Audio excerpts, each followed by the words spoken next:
YCP మాజీ మంత్రి అంబటి రాంబాబు సోదరుడు అంబటి మురళిపై పొన్నూరు ఎమ్మెల్యే ధూళిపాళ్ల నరేంద్ర కుమార్ సంచలన వ్యాఖ్యలు చేశారు. గుంటూరు నడిబొడ్డున ఉన్న విలువైన ఆస్తిని మురళీకృష్ణ బెదిరించి భయపెట్టి అడ్డగోలుగా దోచుకున్నారని మండిపడ్డారు. గతంలో అంబటి రాంబాబు మంత్రిగా ఉండడంతో అంబటి మురళి చక్రం తిప్పి విలువైన ఆస్తులు కొట్టేశారన్నారు. ఇక బజరంగ్ జ్యూట్ మిల్లు స్థలం లాగేసుకోవడం కోసం రేరాను మురళి అడ్డుపెట్టుకున్నారన్నారు. యజమాన్యాన్ని ఇబ్బంది పెట్టి బెదిరించారన్నారు. అప్పట్లో అధికారం ఉపయోగించి అడ్డగోలుగా కోట్ల విలువైన స్థలాన్ని సొంతం చేసుకున్నారని ఆరోపించారు.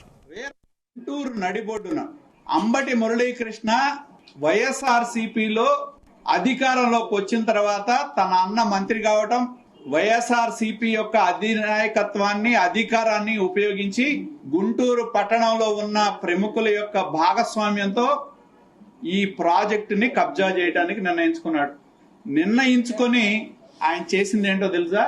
తనకు సంబంధించిన ఇద్దరు వ్యక్తుల చేత, ఇక్కడే ఉంది అసలు కథ అంతా కూడా, వీళ్ళిద్దరి చేత రేరాలో కేసు వేయించాడు. ఇక్కడే ఉంది కీలకం అంతా.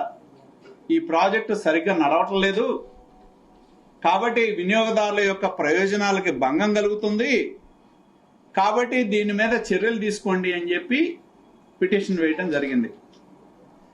నాకున్న సమాచారం ప్రకారం ఆయన్ని గుంటూరు తీసుకొచ్చి వీళ్ళే ఈ ఆర్డర్ డ్రాఫ్ట్ చేసి రెరాలో ఆ ఆర్డర్ మీద చందు సాంబశివరావు గారికి వారికి ఉన్న పరిచయాన్ని వినియోగించి అడ్డగోలు ఆర్డర్ ఇచ్చారు.